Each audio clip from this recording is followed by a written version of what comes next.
No. Why are you running? Why are you running? And look at that. Just like that, we're back, unfortunately, in our own respective countries. Yeah, we are. Process. But the people on 90 Day Fiancé, they're still going through it. So we're going to talk about it. And it's going to be season 12, episode 11. And David, I need you to answer something for me. Okay, go on. Can you find yourself? Well, physically, emotionally, what do you mean? Exactly. That's what Mido and Debby, when she asked him if he wanted to marry her, he said, I can't find myself here. I can't find myself here. Whatever that means. Well, he's not called Waldo, but he's in his house. He's in a house, in a country, in a couch. It's like, what does he mean by that, really? Where would he be? Hollywood, of course. Apparently, that's where he needs to be to find himself.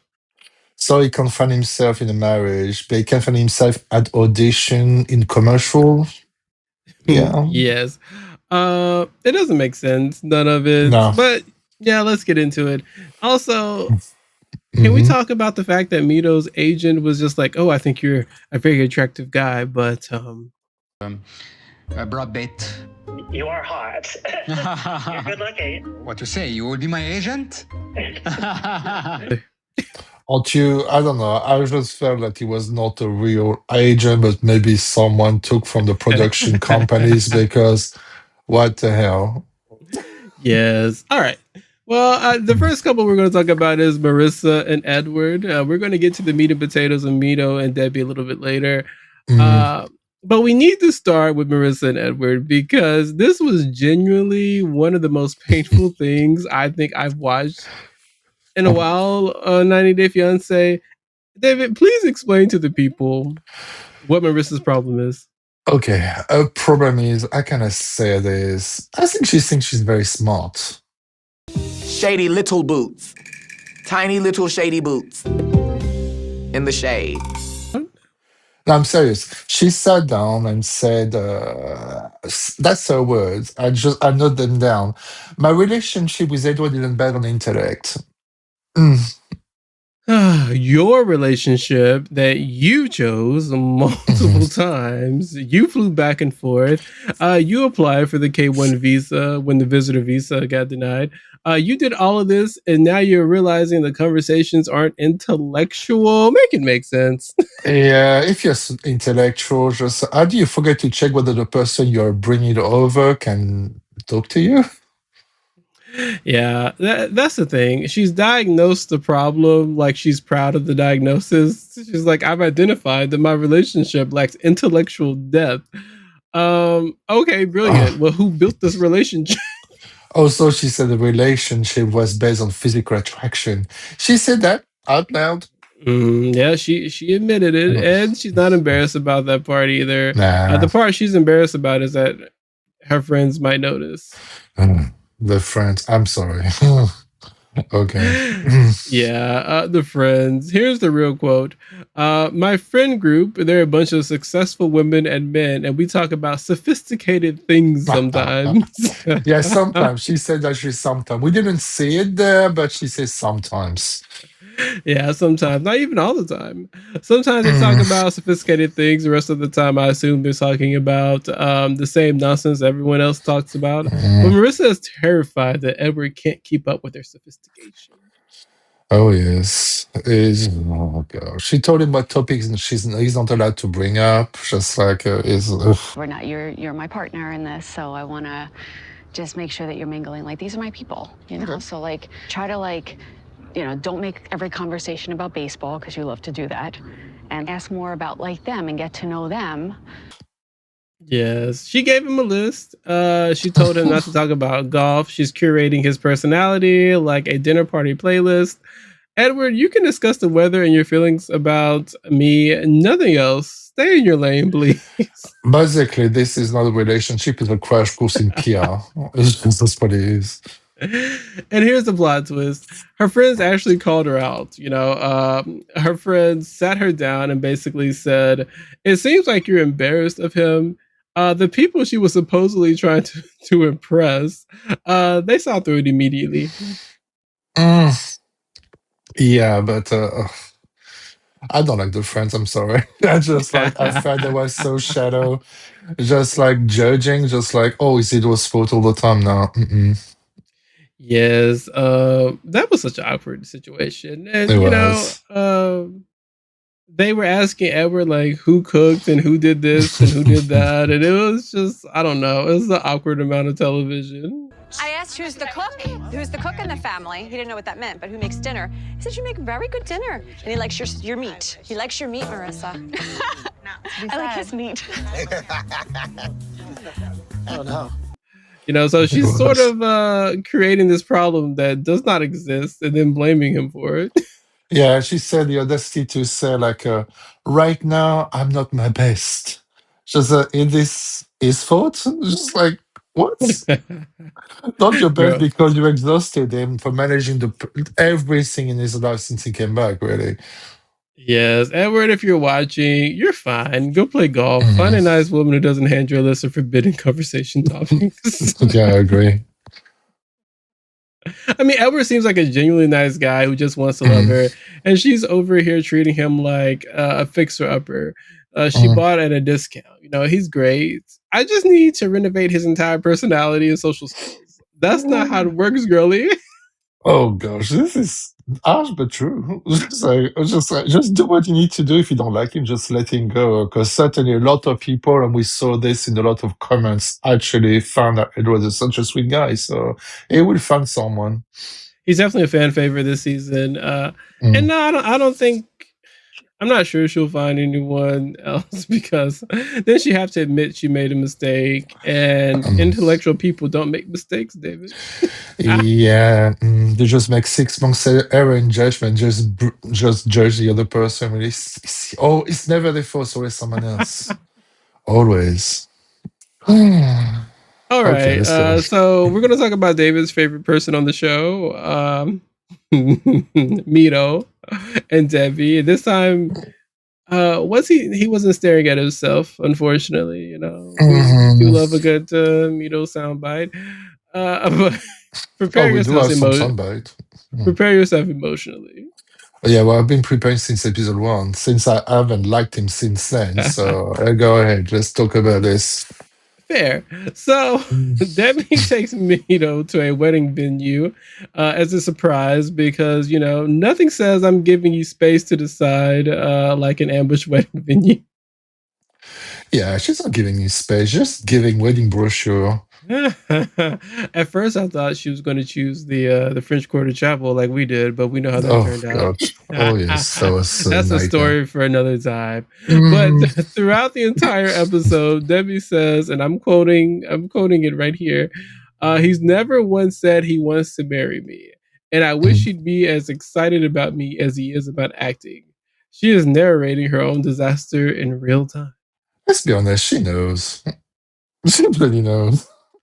She knows her daughter have no her daughter has told her. Oh, I can't speak today. Her friends Mm. have told her. The man himself has never once said "I love you" or "I want to marry you," without being prompted. And when she prompts him, his response is Okay. okay, not "I love you" to just okay. That's the sound of a man who's already left the relationship emotionally, but the return Mm. policy on his plane ticket hasn't kicked in yet. I don't think he ever loved her, let's be honest. And he never said I love you any time in this 12 episode we've seen so far. So come on. And then she sit him down, like she said we need to finalize things and we need a decision. And he looked at her and said,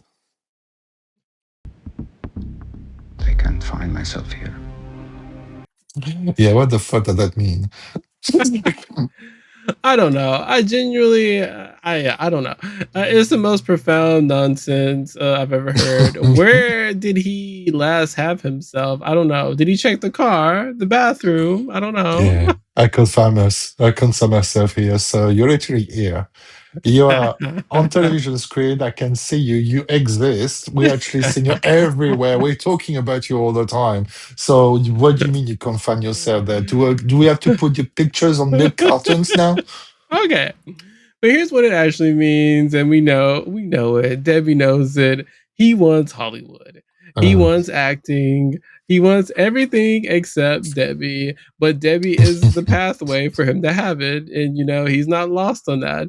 And when someone asks him about acting, he talks for about 20 minutes. When somebody asks him about Debbie, a shrug, silence, Yeah. and And okay. people are losing their mind. On Reddit, people are just losing their mind. Just like someone say he was even smirking while she broke down, and that's so hard to watch. I'm not surprised because Mido is being Mido and he only cares about himself. And Yeah. if you, those of you on TikTok, Mido actually does have a TikTok, and the comments in his TikTok videos are not nice. There's a lot of Egyptian women who are also saying like, "This is the kind of Egyptian man that we run from." Yeah, to be or not to be, that is the problem. Yes, Mido, you are the problem. Yes. So who are you rooting for now, Oh, David? no one just watching right now. It's a car crash, and I'm just enjoying every minute of it. Same. And Debbie, she sits there after he drops the I can't find myself bomb, and says, that really does not sit well with me. I don't know if he wants to get married at all. Debbie, girl, what are we doing? What are we doing here? What show are you watching? Are you tuned in? I don't know, because it's the same show we're watching. And for me, it looks pretty clear that he's not wanting you. I don't know. Yeah, I'm sorry, but I think either she's in deep denial or she's playing a role of someone in deep denial pretty well. She's certainly Yeah. playing better than Mido is. But, Yeah, she's in deep denial. And look, I don't want to pile on because I like Debbie. But she seems like a nice person, who wants to be loved like anybody wants to be. But when a man tells you he can't find himself and his primary passion is acting auditions you're not invited to, you don't have a fiance, girl. You have a very charismatic house guest. yeah, guess who doesn't pay his rent, doesn't say I love you, and he's finding himself somewhere between the living room and the 101 freeway. Yeah, somewhere in the 101 just wondering, can't find myself, but I did find this in and out, so that's something. Yeah, maybe we'll find himself in the next episode. Maybe we'll find the casting director first. My money's on the casting director. No, I agree. Okay. Next to another hot topic couple, Josh and Catie. And I just want to let it be known, Catie does have a sense of humor because people have been making parodies of her on TikTok and she has been reposting all of them. You can't do otherwise than making parody of her. She is a parody herself. Okay, well, this episode, Catie and Josh are going to Catie's parents' house somewhere in California for Easter because apparently Catie's family is super religious. Okay, Lutheran, apparently. Lutheran. yeah. Never heard of it before, but Lutheran. Yes, it is a thing in America. But this conversation was a lot because But let's be honest. Yeah, he has a drinking. She has a drinking problem, definitely. I'm down. Yeah, Catie's mom says, like, girl, you got a drinking problem. And also, I'm just gonna put a little screenshot here because what is going on with the mother's chair? Like, what is all that dirt? I don't. Girl, you couldn't clean before production came. I don't know, but Catie wants to admit to her mom that at her birthday party she had tequila and tried to kiss everyone she knows, and her mom says, when you drink, your behavior gets obnoxious. Tried to kiss everyone I know. That makes me sad. Oh yeah, and Catie says, "I'm sorry." Yeah. I say what make me laugh, she always said it the same way. And the stuff is what make me laugh. And when the mom just said, "Oh, you're gonna hurt someone. What do you mean? Murder?" She's like, what? It's not the first thing that comes to my head, murder, when I actually say someone's gonna hurt someone.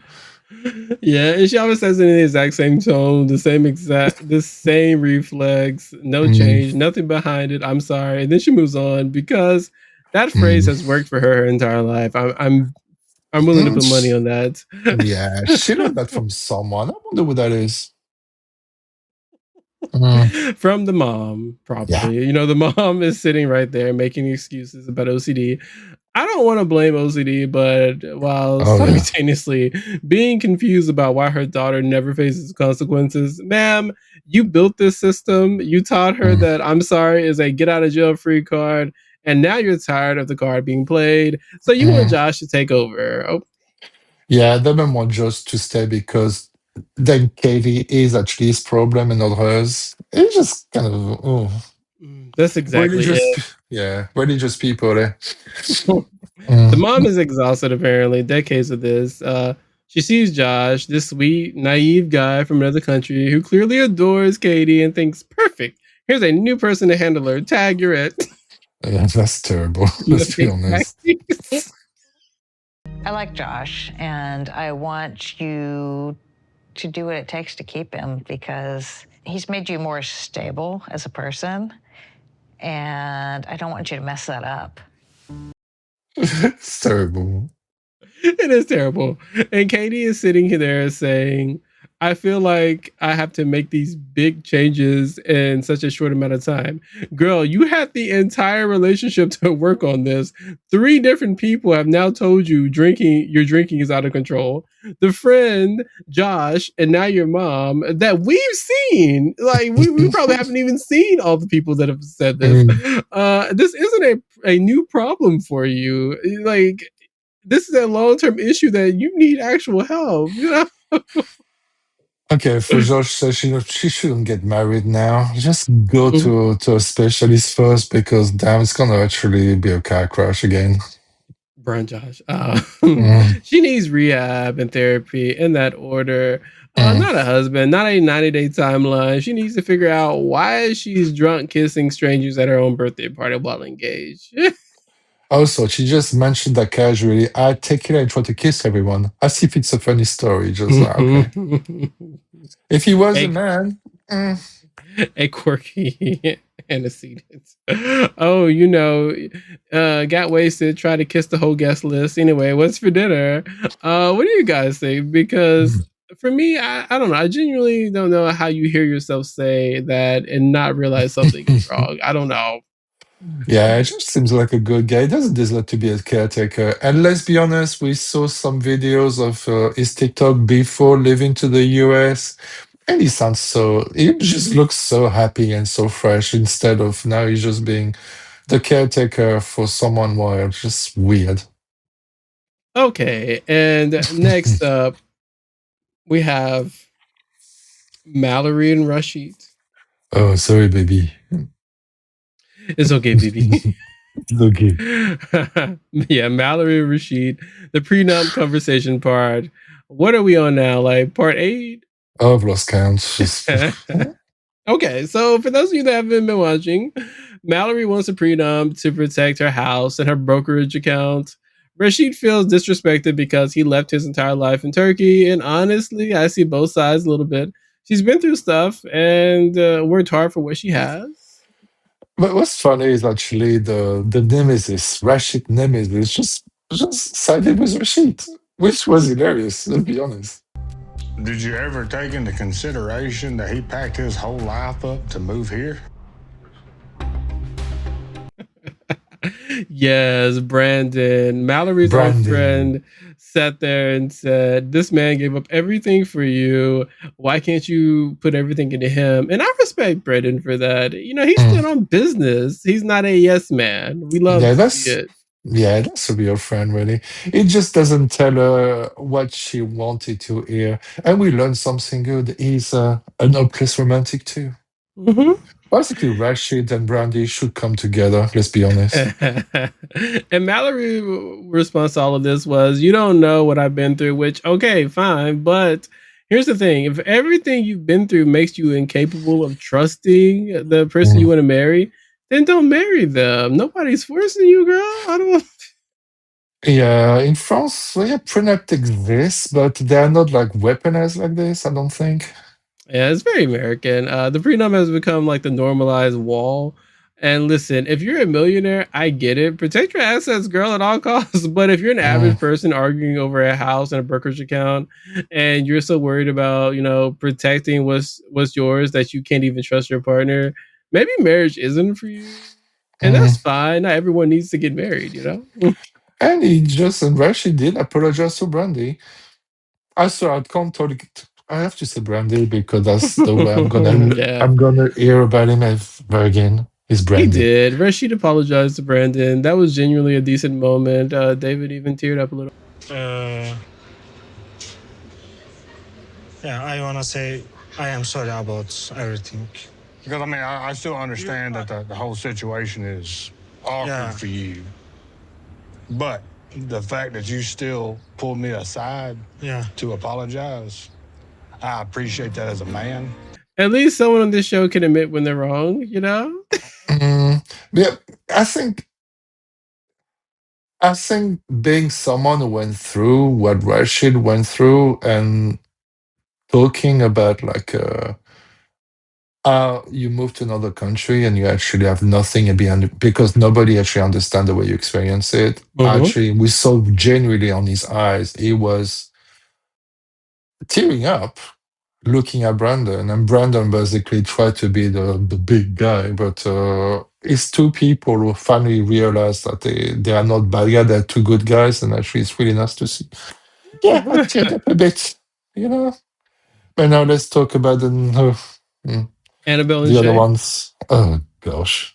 Okay, so you like Annabelle. Anyways, finally Annabelle, Shay, and his daughter Allison, the church scene.